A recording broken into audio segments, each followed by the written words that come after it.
Hold on, I don't have a welding hood. Sorry about the delay, guys. We're back. Oh, wait a minute. I didn't really like it. Today, we're going to be TIGging mild steel. Kind of a pipe flange looking type situation here. Pretty typical. What we're going to be using is a 3/32 filler wire, carbon steel filler wire, which is an ER70S-6 filler wire. Right now, I'm 140 amps on a TIG 200 not single wave. That's what I'm used to use. It's a Miller. But this is a Lincoln? Say that 3 times. Say that 3 times fast. Wait, I'm sorry. I don't know what I'm doing. All right. Mommy. Okay, so anyways, square wave, Lincoln machine.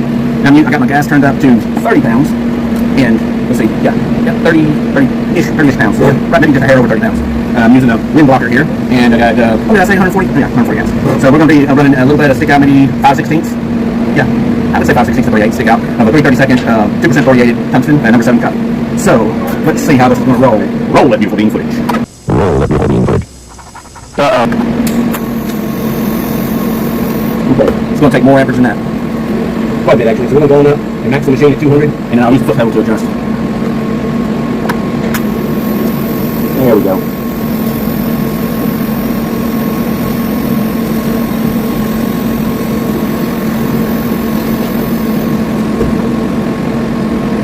Let me show you what it looks like, and then I'll finish this weld out and show you everything. Okay, we're almost 3/4 of the way finished. But I wanted to kind of just get on here and give you a couple of tips that will help you. I like to cut my TIG wire like in half so it's more well balanced. If you got a big long TIG wire hanging out there, it's less likely to make it more harder to keep it completely focused in. If you're walking a cut, that's not a problem. But dobbing, you're back and forth, that would be a little more of an issue. Being that I got this kind of windshield up right here, and it's not a windy day, I'm able to run a lower gas. For me, a lower gas makes it a little bit easier to control the arc. But if it was windier, I would run my gas maybe up to 65 to 70, double what I'm running right now. But I went down on my amperage to 170. As I go, everything starts heating up, so it gets 170 seems to be kind of the happy spot for this. So, and I'm more or less angling my tungsten. Of course, I'm pushing it, but I'm angling it more into this thicker workpiece as opposed to the lip going outside here, or else you'll start kind of losing control of what you're doing. And there you have it, guys. Remember, if your weld is not a nice round ball, or a circle, then you're not going to get that dime look that you're probably trying to achieve, as most TIG welders are. So when you move, when you fill it up, it has to have that nice round. Excuse my tacks there, because that was done with a foot score wire gun. I tried to clean them the best I could, but still some stuff we're still rented in it. Is that right? But yeah, so stop and go. Just there's another tack issue right there. But pause, fill, make it build up, move on. Consistency is the key.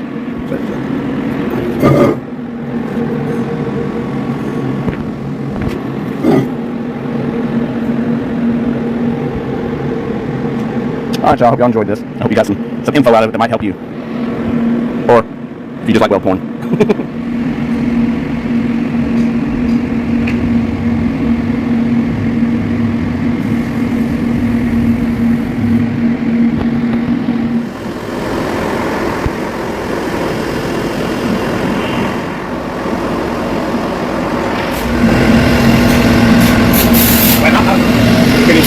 What are you just saying?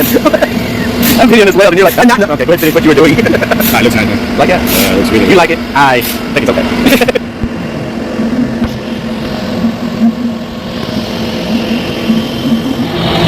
So satisfying. You can probably come 2 hours of this and loop it, and people would watch it to go to sleep. Sometimes for me, you saw this, the pieces of for a long time. Oh yeah. You feel like sleepy or it hypnotizes you. Oh yeah. Wait for it, stop the piece.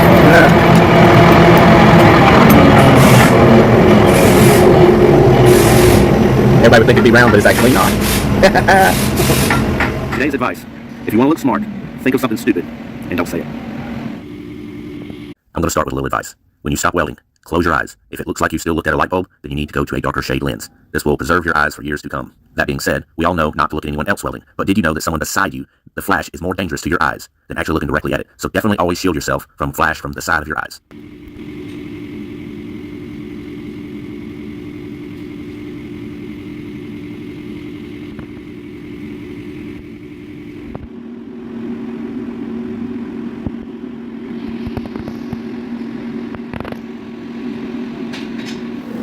What's up, YouTube fam? Welding a flange onto a piece of pipe before making a transition for a transmission.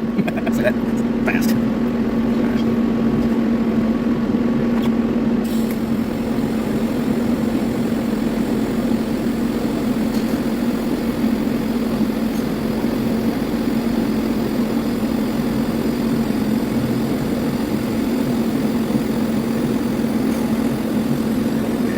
Stop that attack there.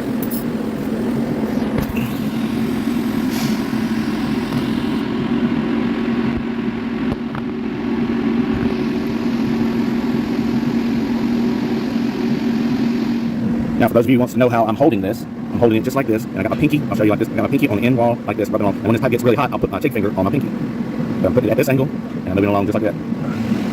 Just like that. Yep, last stitch. I got gloves on this hand. Hang on. Okay, now the gloves is off. So what I'm doing, I'm basically moving. I'll show you how I'm moving. There we go. Moving, step, focus, step, step, step, step, step, just like that. So this is actually doing just right in here like that, with my finger trailing along like that. That's it. My machine is set at 180. I'm using probably about 75% of that with the foot pedal. I'm pretty much just resting the torch in my hand. I'm not really gripping it. So when I move, it's just effortless.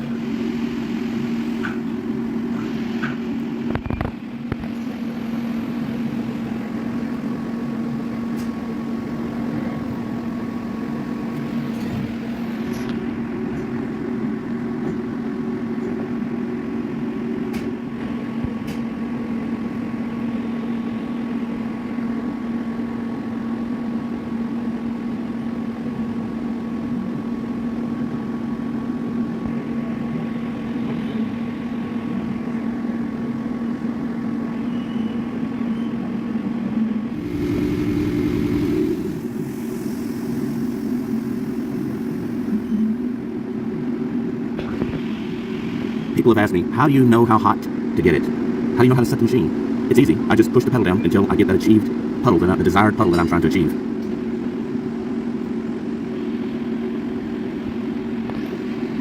Alright, that's one ring finished on the inside.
Now for this, I am maxing out the machine at 180. I'm using the whole foot pedal. And I'm holding, see how I'm guiding my pinky down here along the edge of this? Everything that I weld, I find a resource of rest. You can find it in everything you're doing. So in this case, I'm holding it like this again. Hardly no resistance, hardly no grip. Just easing along. Focus. There you go.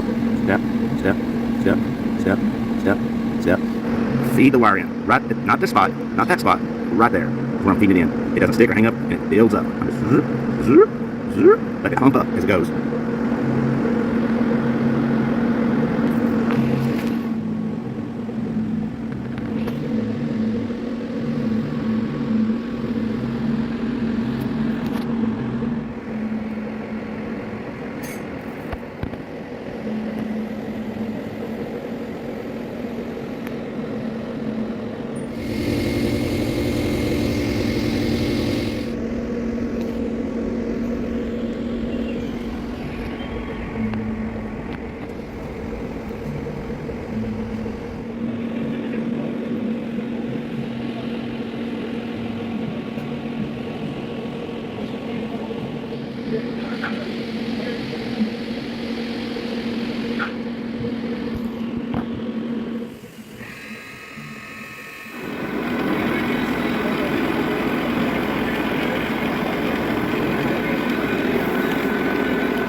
Do a little build up on that to make the shaft work.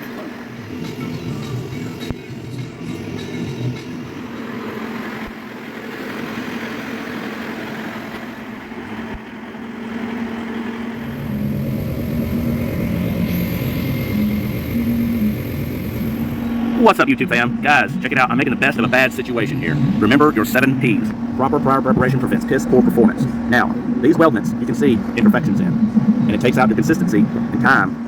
And you're getting a little porosity in the weld, as you can see. Reason being, I was handed these to weld with it not being properly cleaned. Alright, and in fact, it wasn't cleaned at all. So, like I said, I'm making the best of a bad situation. As you can see right here, all this stuff shows up in TIG welding, big time. Okay, so I'm going to show you what happened and what to do to try to mitigate there we go, mitigate the problem. Okay, this one hasn't been done yet. Alright, as you can see, this is hot rolled steel. Okay, that's one thing I don't like to begin with. It's got all this mill scale on it. Well, I tried to clean it as deep as I possibly can, but up inside of here, I'll show you. Up inside of here, there's still hot mill scale. And when that puddle starts to heat up, it pulls this mill scale, as you can see, this crap right here, it pulls it into your weld. And you gotta wait for that to come to the top before you can put your filler in. So it takes away from your timing, your consistency, and it also adds porosity to the weld. It doesn't clean up as well. So whenever you're making a weldment, see these, I'm stuck with what I got because it's a press fit. You know, we can take time to try to get these back out, but they're really freaking in there.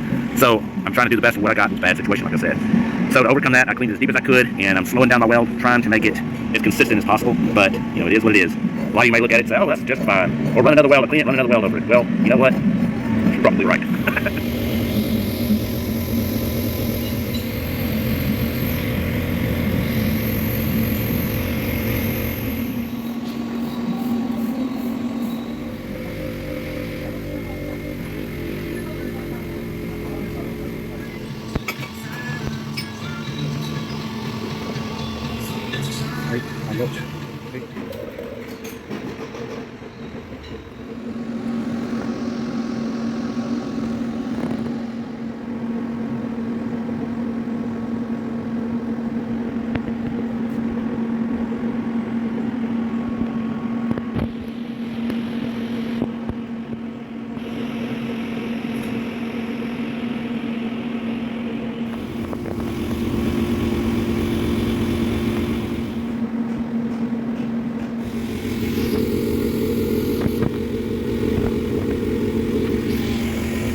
Yeah.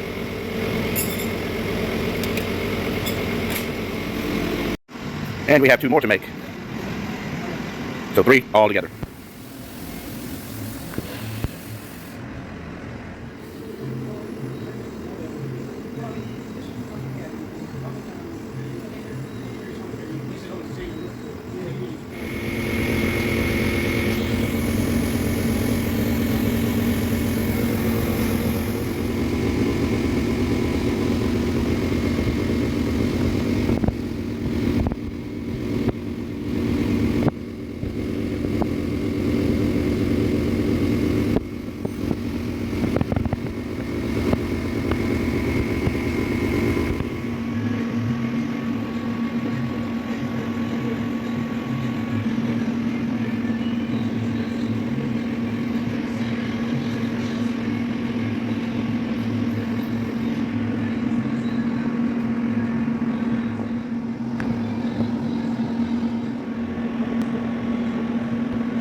I honestly don't know why I haven't been doing it like this for the setup. It just makes it a no-brainer. Get the right shims in there and clamp it, and then you can tack it all up and use your calipers to measure from here to your line on both sides.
What's up, YouTube family? Today's episode of TIG with Tony. We are going to be welding this pipe up. It's one size overlap the other, and what basically we're going to do is take our TIG torch, this angle right here. We'll start at 150 amps max using the foot pedal and adjust, and we're going to kind of go in this direction right here, just like so, just like that, and there you go, just like that. I'm going to actually receive my tungsten a little bit, but not very much. Yeah, for the most part, sometimes I maxed out at 150, but for the most part, it's probably around 120-ish range. So yeah, there you have it.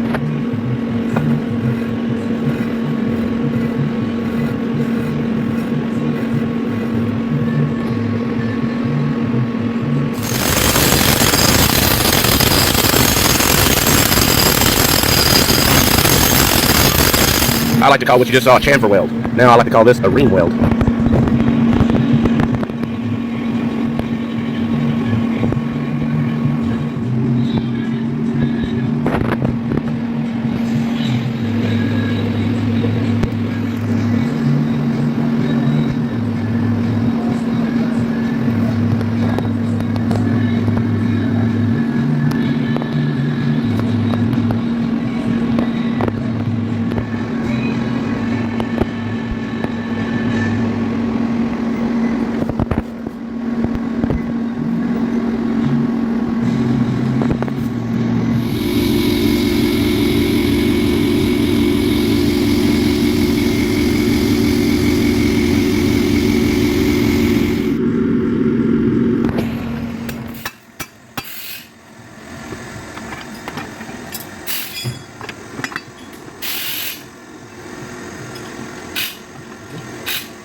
And that's a piece on the top of it, isn't it? Yeah. Making strength.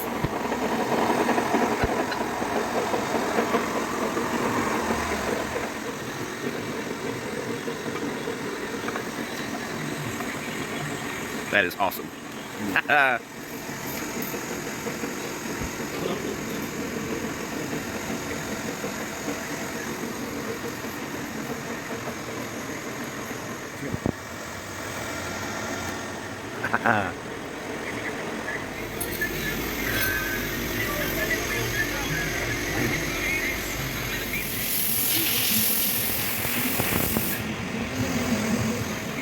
Lo dejas que le queden unas 5 o 10 milésimas por los lados.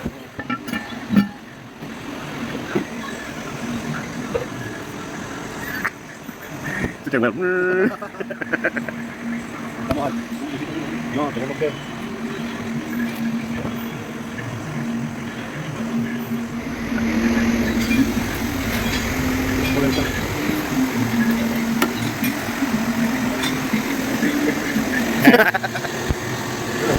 Something called art attack.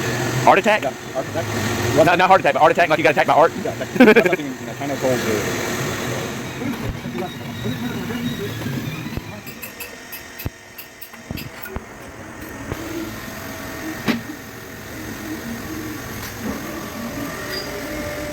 This is the first completed prototype.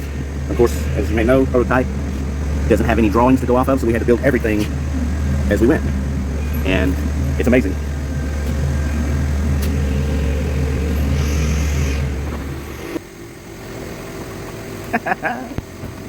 Perfect.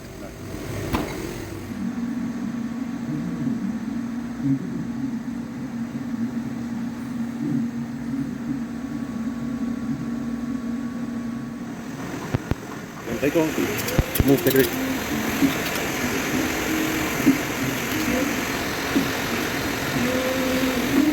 Vamos a hacer un tutorial. What? Come on. Come on. That is freaking fantastic. Yeah.